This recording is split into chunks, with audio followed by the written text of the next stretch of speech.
We're live.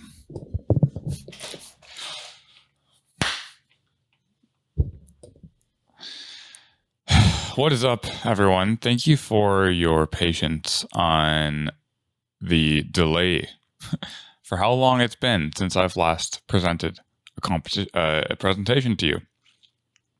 Today is all about how to make sustainable progress as a strength athlete, which hopefully the title itself is self-explanatory.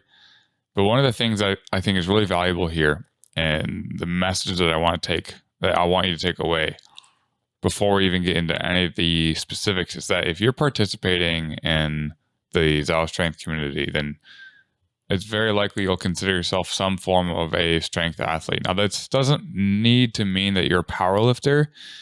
However, I have the most experience with powerlifting, so it could mean you're a competitive bodybuilder or a weightlifter or something else that comes along in the future.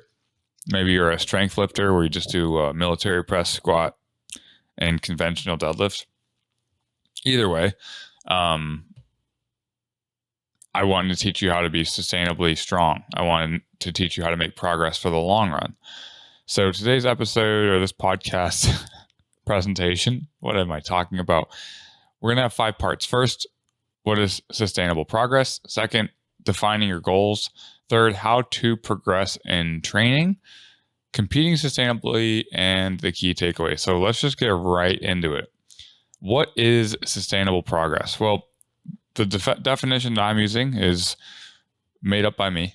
You can call it whatever you want. But for me and at Zao Strength, we believe that sustainable progress is progress in your strength journey that you can sustain consistently and repeatedly for the duration of your training career.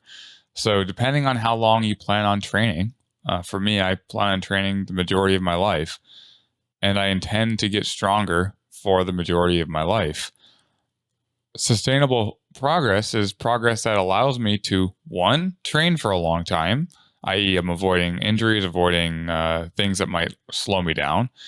And it also allows me to progress for a long time. So when I am training, the goal is still to get stronger and adapt to the training stimuli that is in the program that I'm running.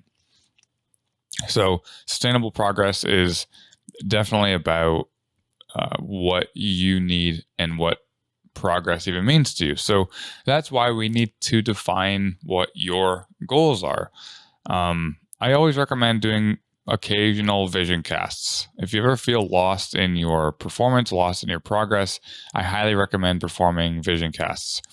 A vision cast is basically looking at what you have going on in your life for the next few years and defining what would make you satisfied with your progress looking back. So you kind of think about yourself in the 2 to 3 years from now. If you're looking back at your life, you're looking back at your training specifically for this one, what would you want to feel like when you look back on your progress? What would make you feel satisfied with your progress? And then kind of a more broad question would be, what type of athlete do you want to be? Do you want to be an athlete that trains 7 days a week? How many sacrifices are you willing to make? Do you want to compete often? Do you want to compete not very often? Do you want to train with high intensities? Do you want to have variety in your training? What type of athlete do you want to be, and what does that look like for you? And what will it look like for you in the next few years? Next, if you intend to train, how long do you want to train? So not everyone intends to do strength training for their entire life. I think we probably should. I think it's very valuable. I highly recommend it, though I do know it gets difficult over time and you may want to explore different hobbies. You may also recognize that over time your priorities change. Maybe you want to start a family. Maybe you want to buy a house. Maybe you want to move. And in those periods of time, you might take a step back a little bit on your strength training journey and prioritize the other aspect of your journey. So if you do intend to train longer than 3 years, does that change any of your answers? Does that change your perspective? Does that change how you want to feel in 3 years? For most people, 3 years could be a long time if you're just starting out. It might feel like a big change in your athletic ability, but as you progress, the answer to this question is going to change over time. So, number one, what am I saying? The next part after you've done the vision cast is to decide how to actually progress while you're training. The first recommendation I have is to auto-regulate your training. This means that you're going to use a combination of tools such as RPE, such as your subjective experience, your preferences for training, videos that you may record of yourself, any type of readiness score. The Zao Strength Training app now includes a readiness score to allow you to track your performance, how well you've slept, your mood, your mindset, your energy, your soreness, etc., to help dictate and give you some guidance on how prepared are you really to train on a given day, which may help you to make better training decisions. So when we talk about auto-regulating, it means that you have the power to adjust the training load. You have the power to modify your training. If the program says to do 3 sets of 5 on Bulgarian split squats, but you just really are not ready for those and you don't think it's going to help you, and that's the key. It's not about not doing it because you don't want to. That's it. It's more, if you were to do this movement, what would the benefit be? And is it worth it? And is it worth it in context to the goals that you just set out? Is it going to be the end of the world if you miss a training session because you have a more important activity on that day? We always try to plan to make things as perfectly as we can. But the thing about a plan is that you need to have a backup plan, or at least a way to make adjustments if needed in the event that your plan A is not really feasible in the moment. Life changes. If there's anything that we've learned in the last few years, that life can change in the blink of an eye, and everything that you know can about the world can change and can be modified. So auto-regulation is a tool that allows us to pull back when we need to and press on the gas when we also feel comfortable doing so. The next step for progression while training and sustainable progression while training is to take advantage of momentum.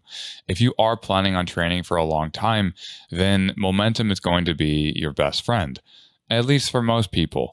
And momentum might look different for you than it will for me or for one of my lifters. Momentum is really about visualizing, can you sustain this style of training for the next training? So you kind of take momentum in blocks and you start small. You start with the small things you can build momentum on. If you have 3 exercises in a day, then within the training session, you can build momentum within a session. You can build momentum within a set or within exercise. So let's say you have 5 sets of squats and you are working up to a top set of 5 at RPE 9. The first few sets likely should give you some room to make jumps. And you likely don't want to jump all the way to your top set immediately because you would sacrifice some of the benefits of ramping up and adjusting the load and making sure the load on the bar is appropriate for the day. You're avoiding the volume that may have otherwise been beneficial for you. And you might be too exhausted by the time you get to that top set to complete the back off work because you just ran right into it and it might hit you like a train. You never know.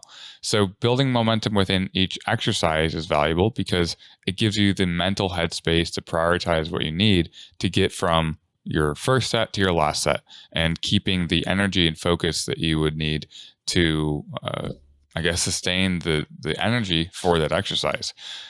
Now, if you take that to the remaining exercises of the day, momentum might be, you could hit an all-time PR on squat right now, but what about the other exercises that you have for your session? Maybe you have a squat, bench, and deadlift session. So do you have the energy to squat an all-time PR and then complete your bench training without adjusting too much of the protocol and your deadlift training? In that scenario, momentum would be leaving enough energy to almost recreate the arousal level that was required for your squat, for your bench press, and your deadlift. Or at least finding what the arousal level is for each lift so that you can prepare for each exercise appropriately based on the goal for that day. If you expand that out to the month, well, each week of training will build on top of one another. So if you make more and more decisions that are good for the longevity of your training career, then you might not notice as many short-term benefits. You might not notice huge short-term growth sessions, but over the course of weeks, months, and years, it's likely that you'll look back and you'll have some pretty awesome progress to be proud of, because you're making smaller adjustments, you're making more decisive, intentional progressions in the load and the bar. But that's not the only thing that we want to do. We also want to literally record the training, because if you're not recording your training, it might be difficult to know what momentum means in the context of each session.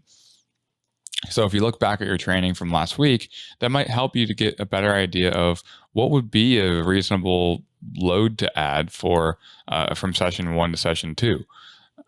That can be very useful, because if you're constantly resetting and almost forgetting your previous session, it can be very mentally draining to consistently and repeatedly decide what the best load is for the day. So use tools like a calendar or training log like the Zao Strength Training app has to offer that would allow you to make less decisions effectively, less mental decisions for the day. So maybe instead of having to look up what the last set you did for a specific exercise in the Zao Strength Training app, you have that information available to you.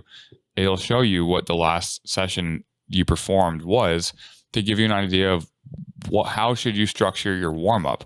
Because one thing for progress is that you need to build into your top set. You need to warm up properly. You need to make jumps that aren't too crazy, because if you do 15 warm-up sets to get to your top set, that training stress is going to be could be much different than what you're used to. And then the training effect might be much different from what you're intending. So take notes on what you're used to doing and make adjustments from what you've done, instead of trying to reinvent the training wheel every single session. And then the fourth thing is to focus on improvement in all areas, not just the bar load. The first three things were related to kind of the bar load, making sure you're improving your squat, bench, and deadlift, or the weight on the bar. But when you're focusing on things like technique or your emotional regulation within training, how are you responding when you feel pain? How are you responding to the session when it's not going to plan? How much are you able to regulate the load? Are you improving your ability to perform newer movements? Are you more consistent with training? Are you getting more of your exercises in? There are plenty of ways to improve and to progress in a way that's very sustainable, very beneficial for your character, and useful for the longevity of your training career. Number 5 is to take note of training styles that you enjoy the most that lead to strength improvements, or these other improvements that we talked about. So this gives some autonomy to you in your goals. This gives autonomy to you in your training sessions. I think that it's very important for athletes to recognize the style of training that has or does work best for them.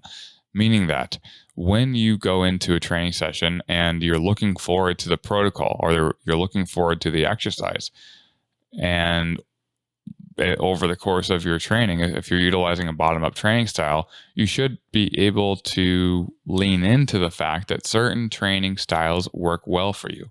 You're enjoying them. You get excited, and that's creating motivation. That's creating enjoyment for the sport. If you're training for 15 years and you don't enjoy any aspect of it for the first 3, it might lead to burnout. So if you want to progress, you have to train. If you train too hard for too long and it leads to burnout, well, you're not progressing anymore because you're not even in the sport. So you want to progress, you want to push things, but you want to do it in a way that's enjoyable for you. Let's talk about competing sustainably now, because there's one aspect is training and the other aspect is competing. Now, within the sport of powerlifting, you may not have access to a bunch of competitions each month or each week. However, you may be able to test your maxes. You may be able to experience mock meets. You might be able to just, go for 1 rep maxes randomly in your training. So competing is really like a session or a actual competition that's organized that allows you to test your performance, and you're pushing yourself very hard to see what you're capable of. But one aspect of this is that competing is not necessary to make progress. However, it might help. And what I mean by that is, if you've never competed before, it can be difficult to really know what it feels like to push yourself. It can be difficult to know how your technique needs to be when you are maxing out, when you are truly vulnerable in front of other people, showing off what you've been working on. So if you don't know how that feels, then it might be difficult for you to program, or to know what programs to run. It might be difficult for you to know what exercises are valuable for you, because unless you allow yourself to be vulnerable in your training and test yourself, it is very difficult to know, what mindset do you need to even be in. I remember when I was training, when I was like 18, 19, and I hadn't competed yet, I really didn't know what I was training for, but I had this vision of myself for being this really strong, powerful person. And I was still kind of afraid to push myself. I never allowed myself to get to, RP 10 loads. I didn't like failing. I didn't want to get hurt. So on one hand, I was limiting my abilities to a relatively high degree until I was convinced to compete. And once I competed, I realized that there is a way in which training can now benefit me for this bigger goal. Because at some point, knowing that you have to be vulnerable with your progress and vulnerable with your training means that each session has a lot more value, and each session has a lot more of an opportunity to allow you to make progress. So determining how often that you need to compete is very important. You might find that you want to test your maxes or do mock meets multiple times a year, up to 3, 4, 5 times a year.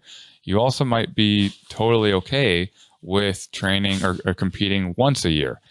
This ratio of competing to training and building momentum needs to be optimized for you. And sometimes you just test it out. Maybe one year you train or you compete 5 times, maybe the next you do 3 times. It's all about finding what the best approach is for you. And lastly, knowing that each competition has context. So if you want to compete sustainably, it's not only about competing so your training goes well. You might actually really like competing. You might actually really want to beat a bunch of people. Well, you have to know what the context is of each competition so that you can approach it properly during your meet prep. You can set healthy expectations for your training, because within the meet itself, you don't have control over everything. You don't have control over the environment. You don't have control over the spotters, the loaders, the handlers, the judges. And when there are more things out of your control, it's very important to kind of visualize what a good day for you will look like. What do you want to perform? How do you want to perform? How do you want to compete? What would be good numbers for you? What would you consider yourself a success or a successful meet? If you do this before every competition, you can help yourself create healthy expectations, and you can put yourself in a position where you're happy most meets, even if you're not hitting an all-time PR at every competition. And I want to say this right now, hitting an all-time PR at every competition is not necessarily the most healthy way to compete, because that puts a lot of pressure on every meet. Sometimes it's about finding smaller wins in bigger meets. And if you can do that, you likely will compete a lot more often. And each meet doesn't have to be this massive mental battle between you and your old self. So what are the takeaways from this presentation? 1, you get to define what progress means to you and what it looks like. You have ownership over that. I don't care what that looks like to you. I do, in the fact that I want to help you, but I don't have any influence on that. Or if I do have influence, I'm sorry, I didn't mean to.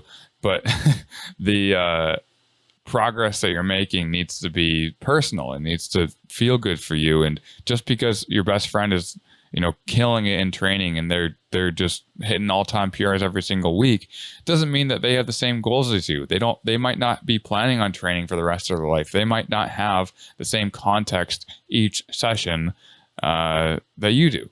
So this is what allows you to be sustainable in your training approach. Like I said, sustainability may look different over time as you evolve. You may want to buy a house. You may want to move in with, a significant other, and that might adjust the time that you have available to train. Your constraints may change. You may switch gyms. You might move town, So a sustainable training approach means training in a way that you're enjoying it, training in a way that allows you to progress in the way that you decided is valuable to you, and considers the context of the other things in your life. So allow the training approach to evolve over time and take ownership of your progress and find ways to progress that aren't dependent on the weight on the bar. Your overall strength is going to fluctuate often, daily, weekly, yearly, and it's okay. It should be okay, because knowing that you have control over the training, you have control over your expectations, that allows you to, enjoy the fact that you're training at all, or that there are other ways to progress that aren't dependent on that fluctuation, and that your happiness in training is not dependent on the weight on the bar, but the intention maybe, or the approach, or some aspect of your journey that is not just all-time PRs or bust. That's all I have to say for this presentation. I hope you enjoyed it. I hope you took something home from it. I kept it short, 25 minutes. And now I'm going to go have some tea.